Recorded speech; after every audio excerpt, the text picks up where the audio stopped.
ल welcome to Raju blogs होइन। अब आज चाहिँ तिमी उता बस्छ। आज चाहिँ अब हामी सानो सर्ट भ्लग बनाउनु गइरहेछौँ हामी पर साउनेमा टिकटक रिसोर्ट रहेछ होइन, त्यहाँ जानु लागेको छौँ। अनि यता मेरो कान्छा सानो बाउ हुनुहुन्छ, यता साइला सानो बाउ हुनुहुन्छ। के यस्तो गरेको साउनेको अस्ति हामी बेमका पनि थियौँ त्यही तत्तिरबाट यतापट्टि त अदिरीको खोलाको धुङ्गे पुग्नु कतिजना गाडी पार्किङ गरेर त्यता आज चाहिँ मसँग नयाँ गाडी छ, तर मेरो होइन नि फेरि, मेरो गाडी होइन नि फेरि, गाडी मालिक चाहिँ यता हुनुहुन्छ, म चाहिँ एकछिन चढेको मात्र। ल लाग्यो है, घरबाट यात्रा सुरु भयो है। अब हिँडेको म चाहिँ बरगाछीमा थिएँ, जक्सनमा बसिरहेको थिएँ, फोन आयो जानुपर्छ भनेर। अब सानो सर्ट भ्लग क्या, त्यहाँ दामी रहेछ टिकटक बनाउने ठाउँ चाहिँ, हुन चाहिँ पहिल्यैदेखि भएको हो होइन। त्यही पनि अब म गएको थिइनँ, जान चाहिँ म पहिला पनि गएको त्यहाँनिर, तर पहिला त्यति साह्रो थिएन क्या, त्यो एउटा पुरानो टाइपको त्यो पिङ मात्र थियो क्या काठको, तर अहिले चाहिँ बबाले बनाएछ होइन। बबाले बनाएको चाहिँ रहेछ, अब गएको छुइनँ, जाँदैछु, अब भरे थाहा हुन्छ त्यहाँ गएपछि के कस्तो छ भनेर। बाटो यस्तै छ। यता चाहिँ मेरो म जेठा हो, ऊ चाहिँ कान्छा हो, सबसे सानो सबसे ठुलो म दाजुभाइमा, यता सानो बाउ सिधै झर्ने यता कान्छा सानो बाउ हो। हाम्रो यात्रा हुँदैछ, घर बन्दैछ गाउँघरमा, नयाँ घर थपिएको छ, तर उहाँहरू चाहिँ पुरानै हो, घर बनाउने व्यक्ति चाहिँ पुरानो नै हो।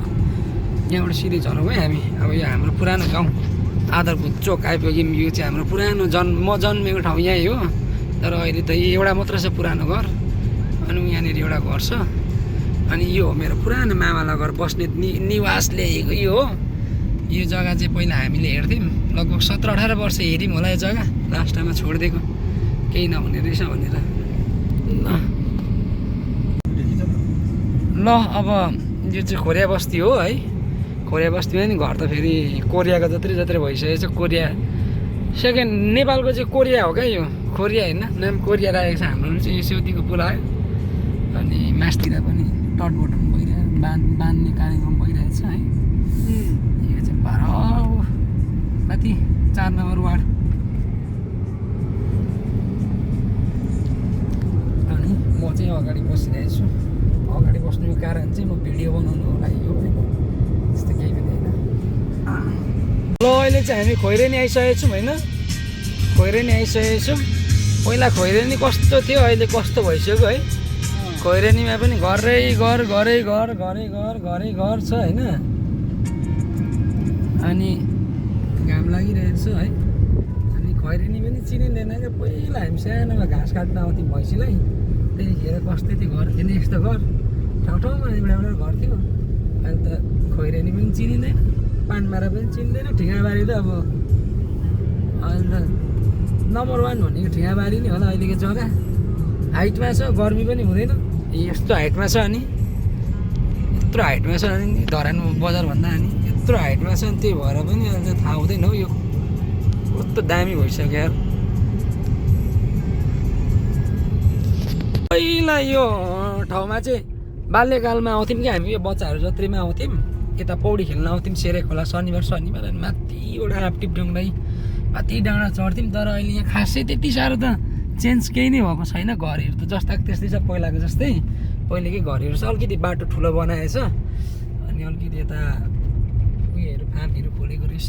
घर त त्यही पुरानै घरहरू छ, बाटो चाहिँ अलिकति परिवर्तन भयो। अब डाँडा काँडा भनेको त्यही हो। अनि यो सुपारीको बोट, नरिवलको बोट, यो कटरको बोट सबै थियो, यो आँपको बोट सबै थियो पहिला खुब चोरेर खान्थ्यौँ यो खोला जाँदा आँप कटर। अब अहिले फलेको छैन, सिजन हो, भर्खर चिचिला हुँदैछ,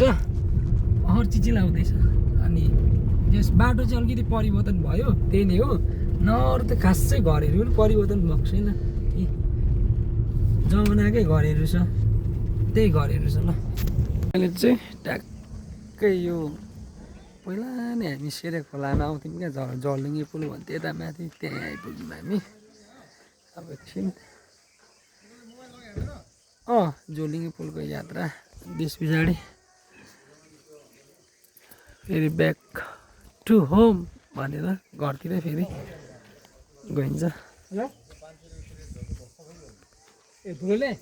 स्याहार फ्याफ्या हुँदै आइयो माथि झोलुङ्गे पुलतिर लाग्यो है। झोलुङ्गे पुल यही हो, पुरानो हामी बच्चामा आएको यहाँनिर। पानीको पाटहरू अब अहिले त बुढेसकाल पनि लाग्यो, त्यति आइँदैन पनि, कहिले कहिले आक्कल झुक्कलमा आइने हो। यसरी हिँड्नुपर्छ, सबै गाउँै भएछ।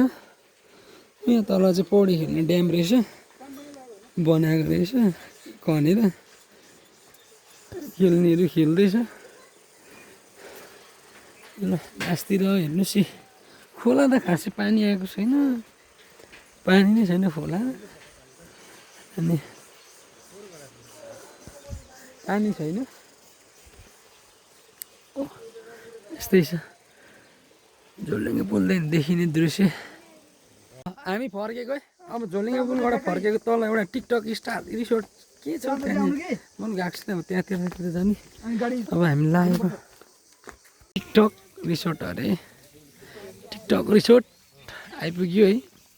यही रहेछ टिकटक रिसोर्ट। ए यो पहिला नै गयो अरे टिकटक रिसोर्ट यही रहेछ होइन। आइ पनि पुग्यो, हेऱ्यो पनि, थाहा पनि भयो यो चाहिँ अब अँधेरी खोलाको झोलुङ्गे पुल हो है। आफ्टार पुल ए आइसकेको म त कस्तो अर्कै पो होला भनेको त होइन नि, यता आइसकेको म पहिल्यै आइसकेको।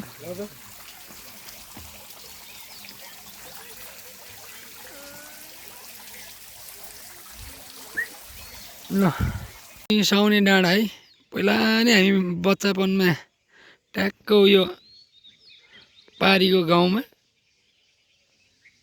उता खोला जाँदाखेरि त्यहाँ बरपिपलको रुख थियो क्या, त्यहाँनिर बस्ने। अनि त्यस पछाडि उता खोलातिर जान्थ्यौँ। यस्तो छ, दामी छ, ठिकै छ। अब यहीँ हुर्किएको मान्छे हो, अब यति त थाहा छ नि सबै यहाँको।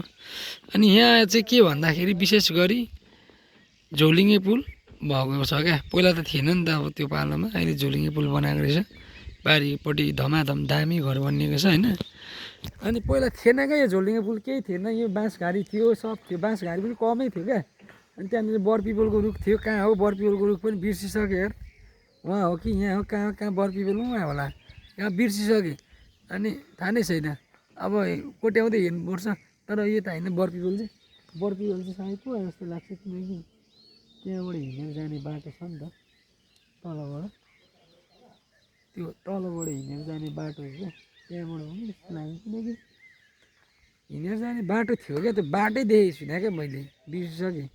धेरै लामो समय पछाडि आएको त्यही हो। पहिला त अब आइरहन्थ्यो शनिबार, अब अहिले त मैले पनि डाँडा काट्यो, अब त्यो समय छैन, आफ्नो कामतिर ध्यान दिनुपर्ने हुन्छ। अनि त्यही भएर ल अब चाहिँ सक्यो काम तमाम। भाइले गेम हान्दैछ अघिदेखि, मैले हेरिरहेको, भाइले उपर खेल्दो रहेछ फ्री फायर, मैले अघि याद गरेको। ल अब हामी ब्याक टु होम, सक्यो आजको यात्रा होइन, सानो मिनी भ्लग बनायो क्या, अब धेरै ठुलो त के बनाउनु। ल अब घरतिर लाग्ने हो। टिकटक रिसोर्टबाट पनि आइपुग्यो है, यो टिकटक रिसोर्ट चाहिँ है। दसैँमा चाहिँ दामी हुन्छ, किनकि यहाँ दसैँमा यो पुरानो स्टाइलको रोटेपिङ हो कि, त्यही भएर दसैँमा चाहिँ दामी हुन्छ। अहिले भन्दा पनि मान्छे धेरै पनि हुन्छ, बेलुका दसैँमा भिड हुन्छ यो खेल्नेको लागि, किनकि पुरानो स्टाइलको रोटेपिङ हो।